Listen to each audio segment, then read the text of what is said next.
everybody. I am T.H. Sanu, Maryland. And I am going 11th class ki microeconomics ki part ki unit 4 ni.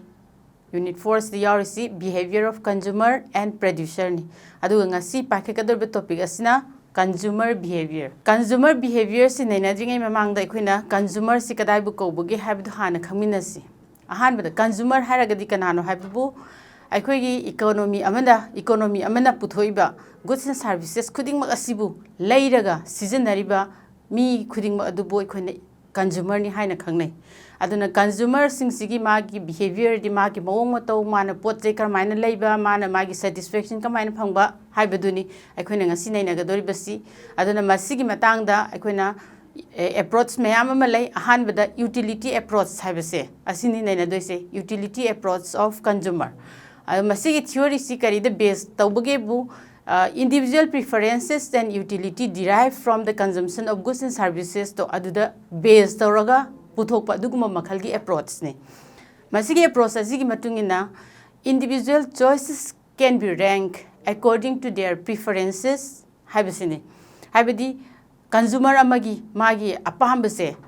kamaina khanba yabage budu mana ngasagi pot mayam leibudu gi marak tudagi magi aningba apam budu khallaga magi choice to khanba yagani haibaduni aduga ngasagi a consumer's demand for a commodity se depends on the utility derived mai ngasagi karigumba pot amagi demand se wangba amasung nemba habasi karida depend tawbage babu mana sizinagadu pot to adudagi mangonda phanga iba utility do kanaba do adudagi ni aduna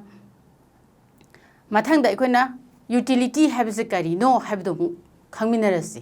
the amount of satisfaction a consumer gets from the consumption of a commodity is called utility yango utility di kaino hairgadi aikoi consumer amana karigumba podama season matamda mangonda phangiba apienba magi satisfaction do adugidubu aikoina utility hairaga khangnai aduga utility approach se group ani thongna khaidoi ahanbada cardinal utility approach saibama anisubada ordinal utility approach hauzik ahanbada aikoi cardinal utility approach na kari haibagi habado khangminarasi first this approach is propounded by Marshall and his followers known as classical and neoclassical economists name habdi cardinal utility approach si ngasagi Alfred Marshall ga mana classical economist ni aduga adagi atopa neoclassical economists kharagana makoina puthokpa aduguma makhalgi approach ni ko aduga masigi method se this is objective in nature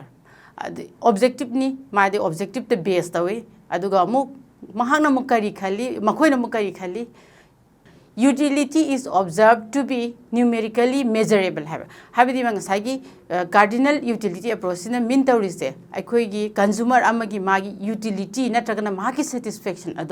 adugi do kano mayekta angka masingda habidi numerically masing thiba ya yabini ko adagi mu consumer sina mu kari mu tawgadage dubu magi optimum consumption habdi highest limit magi ngasagi satisfaction do phangna bagi damakta consume tawgani aduga mana mu kari mu tawi consumer asina magi disposable income ena mangonda piriba magi income khara do adugi du magi maximum utility phangna ba pot makhal mayam aduda mana allocate tawraga pot singa du leiba yana na ba sizina ba yana ba hotna gani ba aduga kari mu phanghan ge dagi haiba tamda mana maximum utility phanga ba matungda magi equilibrium maina haiba amalei adu so mu phangna na bani ko aduna aikoina muksigi makhada mu kari mu min tawri bagebu ngasagi consumer amana pot amala kayam leigedage natragana magi utility kyam phangedage haibasi akoina kamain khangedage haibanda magi income do sizinagi bagi matungile aduna mane the amount of commodities a consumer buys depends on utilities and his income haiba magi income du ka sanaba poto leira kanda madu phangiba utility do adugi duneba mana hoji kayam leiba ngami ngamoi hadana measure tawgodoise asibune khoina consumer behavior harisigo aduga hoji yengse consumer behavior si akhoi utility approach ki makhada magi nainarak matam se assumption haina khara lei ma haibidi sing haidi tawgadabani haibaduni ko asigi manung sallaga akhoi magi behavior du naina doini na assumption sing adudi ahan bada rationality haibni rationality haragadi consumer amana mana pot ama demand tawba natragana pot ama leiba sizina ba haibase masi mana maximum utility phangna hotna gani haibani madude rational oibako adagi mung mathang da limited resources haibadi ngasai consumer adugi magi leigadorba income magi source of purchasing power haigadra adu limited oigadobani adagi mung magi maximize satisfaction haibadi magi income du sizinaraga mana pot se mayam ama leiba natragana khara leiba matamduda mangonda maximum satisfaction ama phanghangadobani maximize satisfaction haise magi mode of magi leibagi pot leibagi kano dudi wakhalona dudi ma satisfaction du maximize to honba haiba aduga mu mathang the utility is cardinally measurable hasni utility se ngasagi masing thiba yai haibaduni ko 1 2 3 4 and man thibasi yagani haiba aduga diminishing marginal utility haibadi mai ngasagi akoina pot ama hena sizinaragadi sizinariba potto adudugi ahen balakba utility do marginal utility do handharagadabani diminish oragadabani heba adai mathangda utility is additive to obtain total utility angasagi mathang pot mathang sizinarabagi magi phangai utility mayam ado one by one tinsanaba yai adu mayam da tinsalaga total utility na apunba kanaba utility ama phangnanabagi damakta tinsanagadabani aduga price of the commodity is given pot man leigadoiba pot makhalado adugi mamandu piraga hana pithoga leigadobani habasini mathang dai khoi amu yengase total utility ga marginal utility ga ngasagi khoina mamang da pangibado total utility haragadi kaino habada it is the total satisfaction received from consuming a given quantity of a good or service mahakti kaino habada karigumba good natragna service sama aikoina adum mathang sizinnarakpadugi apunba magi mangondagi phangakpa satisfaction do adugi du bo aikoina total utility kaure aduga marginal utility hairagadi kaino habda it is the extra satisfaction derived from consuming an additional unit of commodity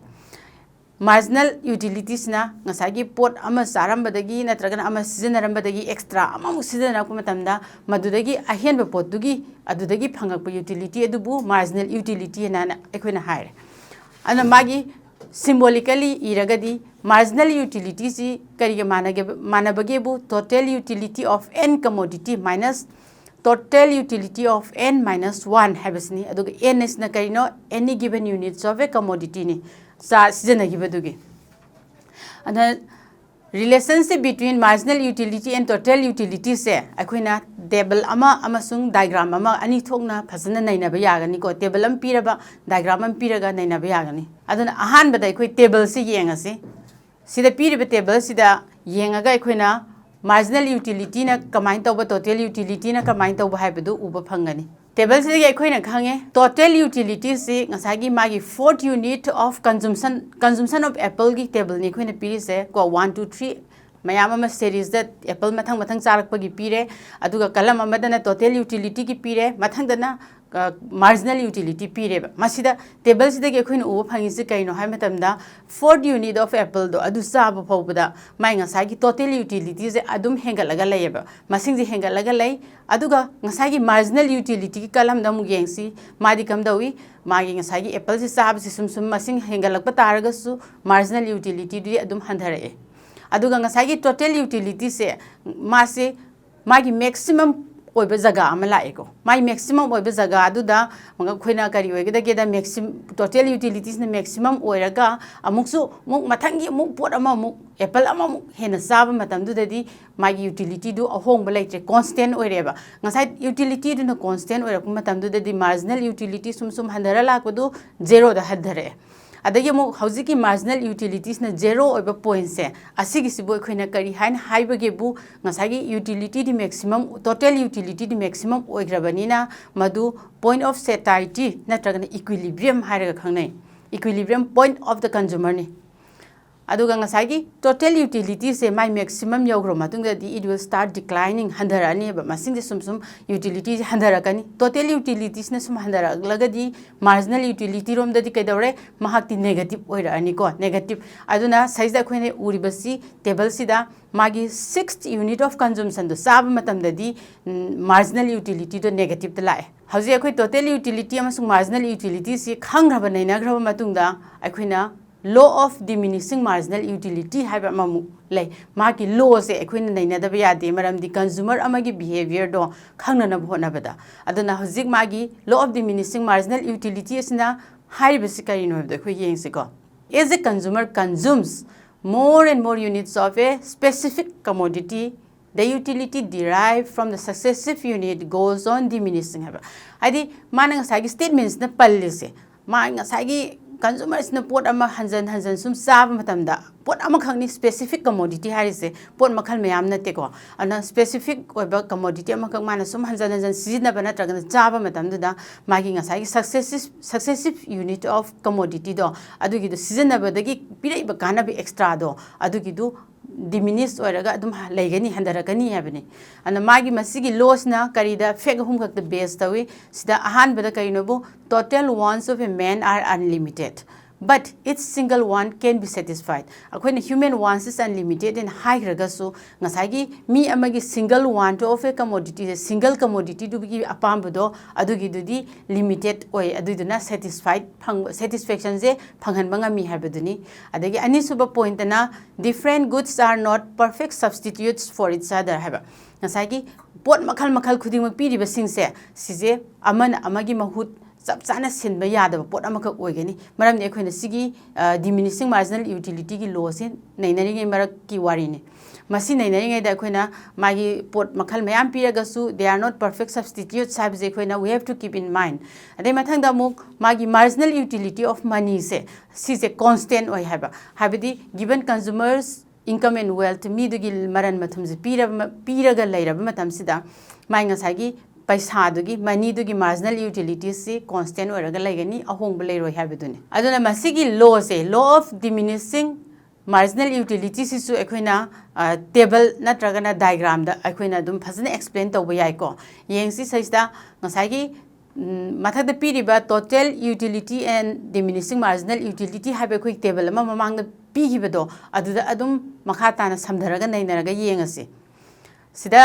pirisi mai ngasagi consumption of apple goes on from 1 to 7 and ngasagi unit mathang apple amadagi ani ahum sum mathang 7 unit pho pire table da adagi muk total utility derived to na it goes on increasing cry dagi 20 dagi na 35 po hengalai adagi di sum mathang hengala ko 50 po hengala le ko aduga muk mai ngasagi 4 unit to adugidu aduda 50 yore aduga mana 50 unit of apple do chaba matam duda magi ngasagi 50 duda adum lengdana laireba aduna takpudi total utility si constant ore habani aduga makha na marginal utility de kam dore sum handarak puduna mana handarak gi changsi quite fast the marginal utility si 20 oirambadagi 15 oirakbaduna sum handarak puduna mai ngasagi 50 unit of apple do chaba matam duda ma ngasagi 0 da marginal utility se ko asmain tawdana akoina total utility si decline tawba 50 unit to gi matung da 50 unit of apple du sahar matung da 50 to 45 to 30 ena my total utility se sum decline tawreba sumaina total utility sum decline tawrok padagi di marginal utility de kam dore -5 -10 haidana sumaina sum lae asina takpadi ngasai gi marginal utility du magi ngasai gi positive oirambadagi negative oirak haibasi akhoi satisfaction do adu hendoraktana madu pamaktre haibagi adugi khudamne adna ngasai gi magi marginal utility sina handarakpa total utility ne hegalaga su aduga total utility na kano decline tarok matamda marginal utility na negative oiri haibase akhoi table asida phajana uba phange aduga asida piriba figure ama sumuk piraga laire ko asida diagram ani sida yengsi mai ngasai gi akoina mathak thangba diagram curve ama ye isna total utility curve ni makha thangba sina marginal utility ki curve ni ko curve ani sida su yengsi akoina adum total utility hana wangkhatlaga curve se leiramaga magi 60 unit to yorok matamdagi downward kumdhareeba x axis ta haidarakba howi adumai tawdana marginal utility di madi straight line downward to the right where is kaino habda marginal utility si diminish tawra yamambada khandare habdu ulibani khudamni adna mai ngasagi total utilities na sum decline to roba matungina marginal utility ki curve se sigi x axis se lalaga la aneba x axis se lalakpa madungda di kari oire madu negative oira adawuni zero gi wangda lae habasi mani aduna ngasagi law of diminishing marginal utility si diagram na amasung magi ngasagi table animax na ikhoina फजन नैनरगा मसे ज्ञान ताब ngमनी एदनसु आइना खल्ले अदि मथंगदा हजिक फरे अखोइगी main point to the लासे consumers equilibrium हैदना consumers equilibrium से कराइद फंगदगे दो ngasagi consumer amagi magi behavior magi mawong mutoduni khoin sum neinaraga laise adon magi equilibrium si karino kadaida oigadagi habuduni ana equilibrium it refers to the situation when a consumer gets maximum satisfaction with limited income haiba ahanbada magi ngasagi equilibrium se karam kanda phangbage bu magi lezariba limited resource na traga limited income dubu sizinaraga magi pot chaising mana leiriba pot na traga mana sizinariba pot aduna mangonda maximum satisfaction do pira kanda the equilibrium kawi aduna at this point he will have no tendency to change his existing expenditure having magi ngasagi equilibrium point sibu yorlagadi magi huji ki leiriba magi expenditure gi magi chana kanglon do adugi do hongdana adum leiba pamganeba aduga Masizo akwena hoji yengdoisi consumers equilibrium si single commodity haiba amaga adagi two commodities haiba amaga ani sida man equilibrium si kramai na phangbage haibado akhoi adum amu khangmina se ahanbada equilibrium with single commodity consumer dugi equilibrium ni single commodity use to matamda man kramai na phanggadage do single commodity season aba matamda consumer will attain equilibrium ahanbada marginal utility of good X, MU of X and high Z, is equal to marginal utility of money, MU of M,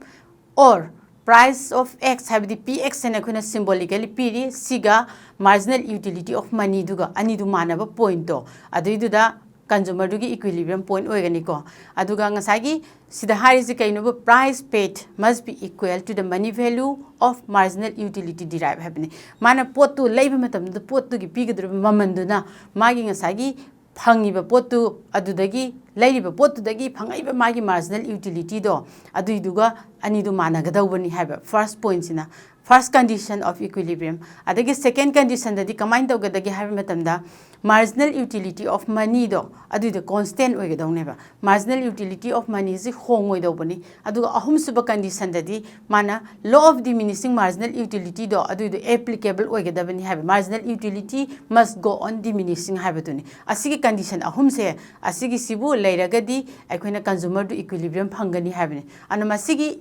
equilibrium condition as said diagrammatically explain daroga amuk kaminasi. Sida diagram period diagram si yeng siko. Diagrams ki maming na consumers equilibrium in case of a single commodity hire aduga y exists na price of the good X to represent tore. Adagi amuk X exists na quantity of commodity to niko. Sigi diagrams si equina mung yenga kari khangwang ame adudi manang asagi OQ amount of commodity X se sigi lairani adudagi di amuk ngasagi marginal utility of X to adugi dusu sesda urle aduga utility of commodity marginal utility of commodity X to na MU of X to na represent tawrani adagi di amuk ngasagi X OQ quantity of commodity X ni akoina diagrams to uba phangi se ko adai PX in a price line given the price line duni aduna ngasagi masigi makoi myamsi kangnafam point da at point e hariba point ma koin uba phangani masida kari manarakpage haribu marginal utility of X to adugi curve tuna ngasagi kari da kakpage bu price line PX ki line to kai aduga masigi mapa se kari no bu price line PX is equal to marginal utility of money have mapaduneba. Ado tardi sigi e hariba point se asigi jing sagi point of satiety na tragana equilibrium do oi habisini akhona sida khangi se hariba point sida the consumer gets maximum satisfaction go. Adagi mo atopa condition ani ma nainaraga yengseba. Akhoi gi piriba diagrams da sum yengaga ngasagi if price of X pot ki maman do if price of x is less than the marginal utility of money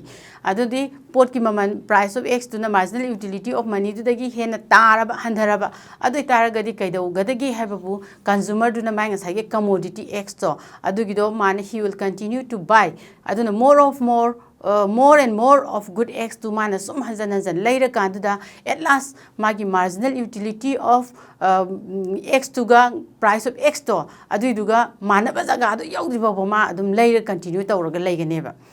adagi mathang dana muk kari muk lakadage da ngasagi price to px to na if it is greater than marginal utility of money magi marginal utility of money to dagi price of x to nam helaba adu di consumers na mu pot laibagi chang ja kaidora kadage bu magi x to pot x to laibagi chang do handara ani pot x laibagi chang je handara ba ji hen handana season ba haibasi magi marginal utility do adu gi do it will continue to rise habani ko and marginal utility of x to adu sum hengalak baduna my last ngasagi marginal utility of x to ga price of x to ga mana bagi point oigadoine adu dadi sai je yengse akoina hoji khangmanga misi marginal utility of x is equal to price of x natragana marginal utility of x is equal to price of x is equal to marginal utility of money habise asigisi equilibrium condition oibagi magi necessary condition ni habdo ekona single commodity gi season abagi matang da asi oirani habisine ekona khangadoise next the equilibrium in case of two commodities sense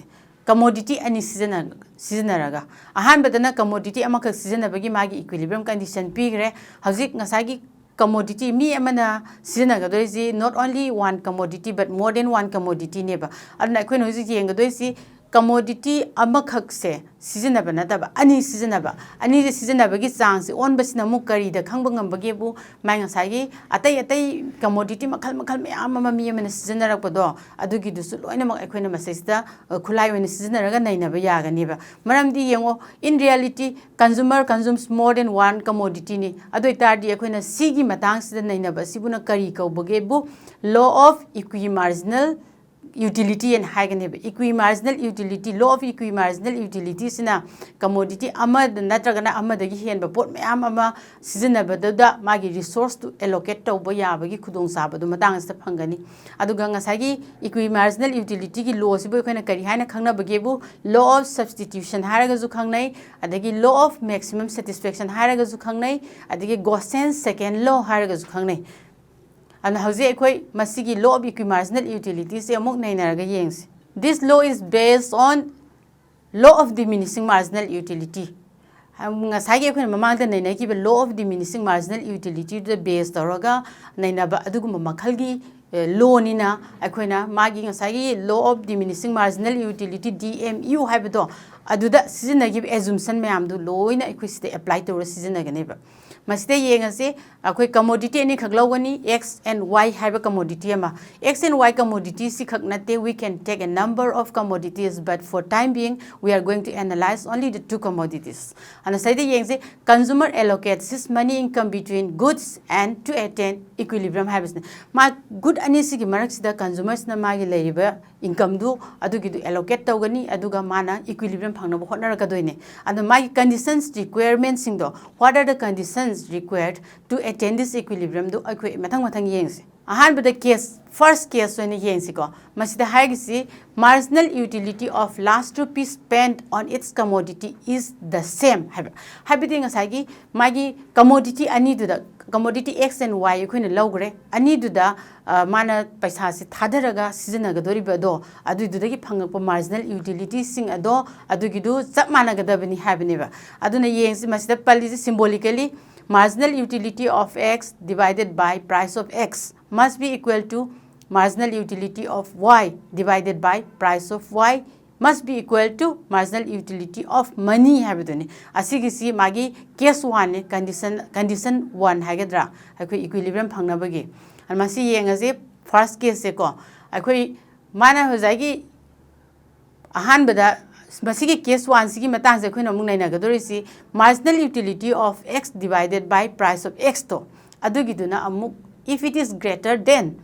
marginal utility of y divided by price of y kamai to gadage da mai ngasagi x ki mamanduna x ki utility marginal utility price ratio du wangkhatkhrabanina magi ngasagi consumer gets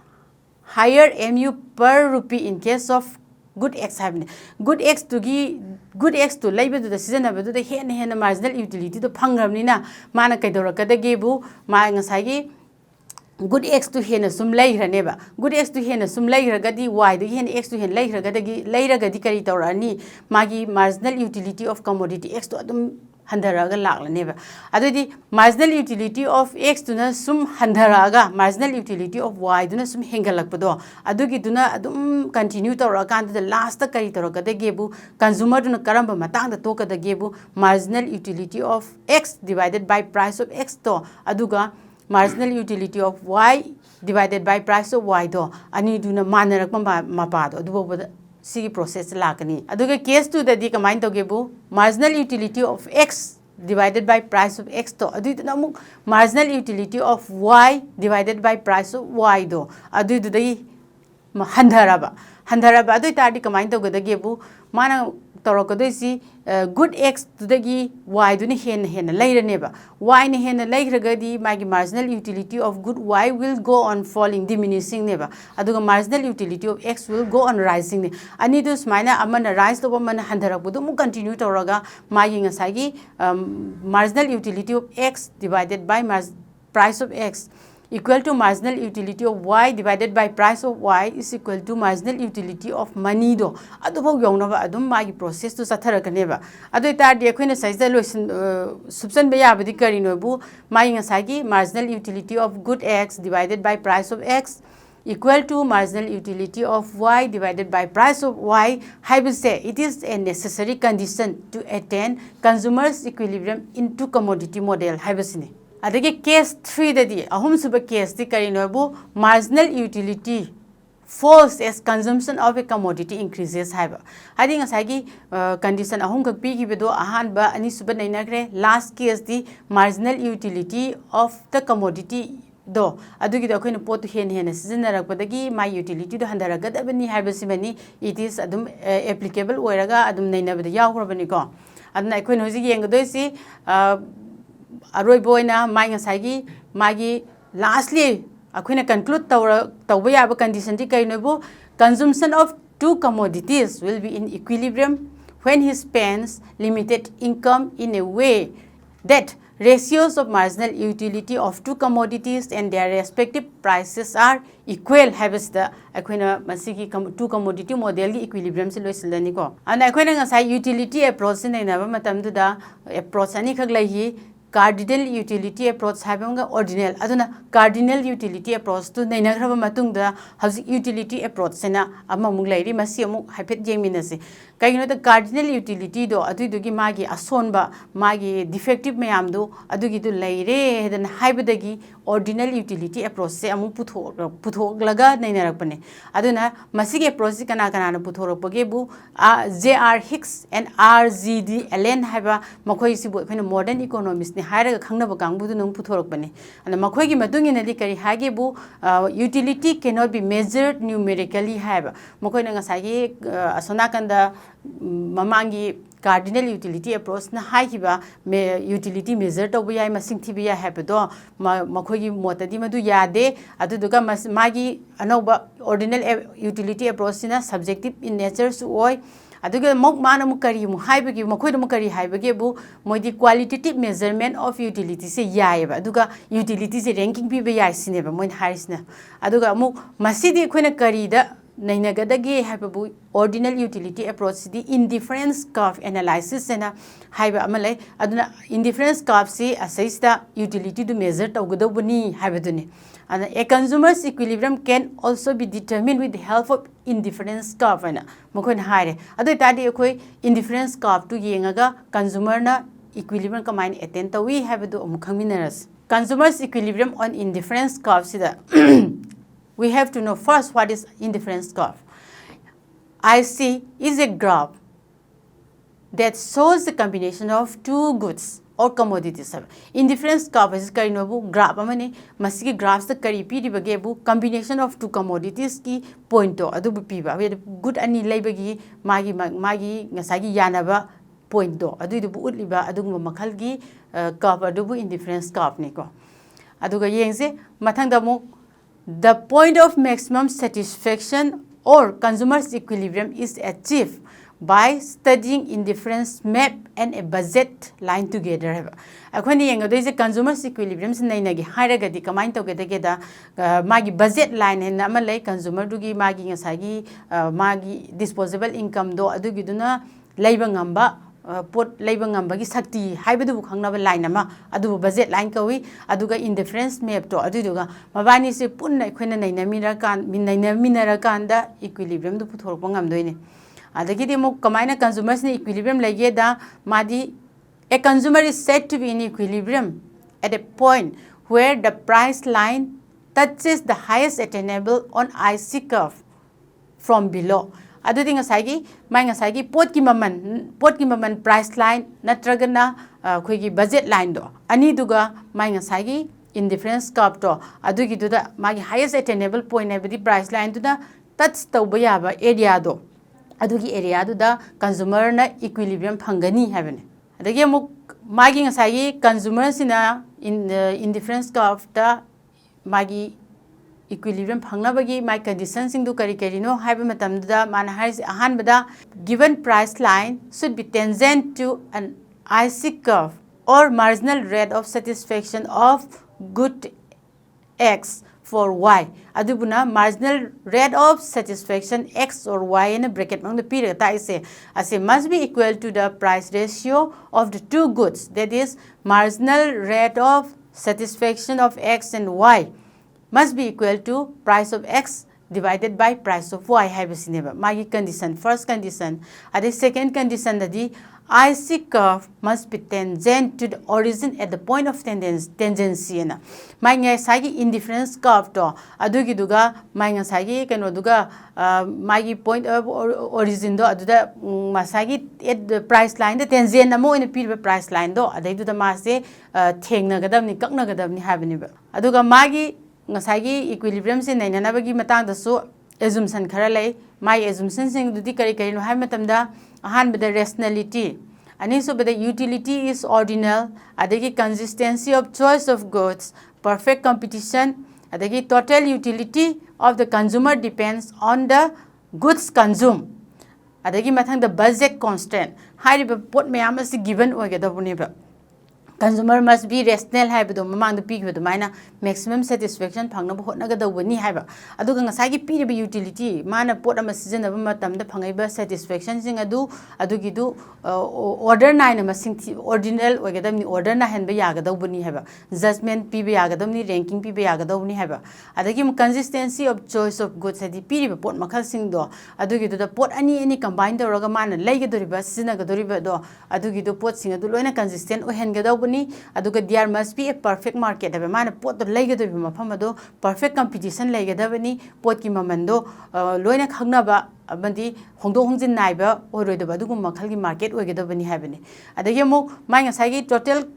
utility consumer duna phangadori badu mana number of goods mana seasonariba consume doribadu aduda depend taweba adagi de mo a budget constant must be given to the consumer dugi my budget constant sigi maximum limit ama sidagi hena ai pot se leiba yadre seasonaba yadre habadu adugi dum pithogadoneba ana masida indifference curve ama ikhuna curve ama yega sida piribase asida yengo adoga ye khangba ngamgani ko indifference curve mayam ama IC 1 2 3 hedana piriba IC 1 2 3 adagi dibo commodity ani ki combination ni pirisi y axis represents commodity y adagi dibo x axis represents the commodity x neba ado commodity ani ki magi combination point ni dotted line mayam ama IC curve ta there can be a number of points ko point mayam ama layeba adubu akoi for the time being akoi equilibrium discuss to wanina let us take only one point that is e sai the e sidang lawraga yenga se E si karai the labor gave indifference curve 2 IC2 is the layreba. Asigi IC2 is the layba ngasagi E se sigi sida magi ngasagi BA sina pirisikari no hamatam the BA sina budget line amasung price line ani dubu min tauba adugum makhal gi line neba haiba line siga IC curve siga e sida kaknare thengnare ba aduga budget line is touching the indifference curve from below ko asi sina akoina uba phangi si e sina equilibrium point oigadori ni haibadune sida yenga je akoina ngasagi indifference curve 2 sida mai ngasagi kano se phange e point ni sida equilibrium point hena lawrine kaino da indifference curve siga ngasagi magi budget line duga ani dugi tangency point adu asida oirabanina adu haiba mapasta mana on amount of good y duga om amount of good x ani se asigi leibagi ani si punna leiraga mongoda phangiba maximum satisfaction do adugidu haiba point is na represent tawre habisnis da igona takadoise adagi haiba area sida mana kari tawbage bu pot x amasung y animal se leiba matam sida consumer duna magi blazeriba magi maximum amount of good to adugidu madaidu da lay maximum satisfaction do phangnabi da makta pot animal se leiraga magi leiba budget constant do adu matang se sizinagre aduga akhoi amuk atop indifference curve IC1 amasung IC3 do aduda muk lauraga muk yengseba aduga any point on IC1 natragana IC3 the period point sing do adugi sing dudi magi ngasagi equilibrium oiba yaroiba karigino haiba matam sida magi ngasagi haiba kano se budget line siga di thengnaraga su IC1 da akoina F haiba maga G haiba maga point ani se akoina phangiba F ka G ga si asigi ji kamain tawge haiba matamda masi budget line da leizaraga su magi ngasagi indifference curve C sigi manung da leiraga su it is below his satisfaction eva mana magi satisfaction to phangbodu matang sida yaudrabanina he will tend to buy more and more good of x and more of good of y do adu lakado bodina equilibrium do oiba yararoi adagi demu atoppa point ama yenga seba indifference curve 3 do da 0.8 saiba ma phange khoina phangiba 8 se assist kari ubagebu 0.8 sidadi mana ngasagi akhigi magi indifference curve se sigisi magi budget line natragna price line do adugiduna di lamba sungphang phangdreba mangonda budi hena satisfaction di pigiduni high points da but it is beyond his limited income have the magi period limited income duna madu lamaga leiruba ngamdreba adu targadi khoina hojik yengadrisi the only equilibrium point that a consumer can get is the point E on indifference curve 2 habesindiko saiza mana he will spend his maximum amount of money on purchasing on of good y and om of good x asi laigane second condition the slope of the price line to be equal to the slope of IC curve have never. Adu mai ngasai gi piriba price line do. Aduga IC curve to ani to tangency oina gadabni haibadi. Aduna masayda yamna kano tawna dum pire akhoi gi diagrams ta sum phajana utle ko. Aduna mai ngasai gi point E sida consumer to na magi maximum satisfaction phangi aduga mai ngasai gi point E haiba point sida px ka py ga do. Haidi price the ratio of price of x and price of y do adugidu tangency oi habesimani second condition adusu sida fulfill tawreko aduga haiba point c sida mana kari amuk oibage bu magi marginal rate of satisfaction of x and y do adugidu kariga mana equal to what he actually pays in the market habidi mana market to the good x ga good y ga leiba do the piriba magi season agriba budget line do the leizaba amount to adugi season agriba paisa duga my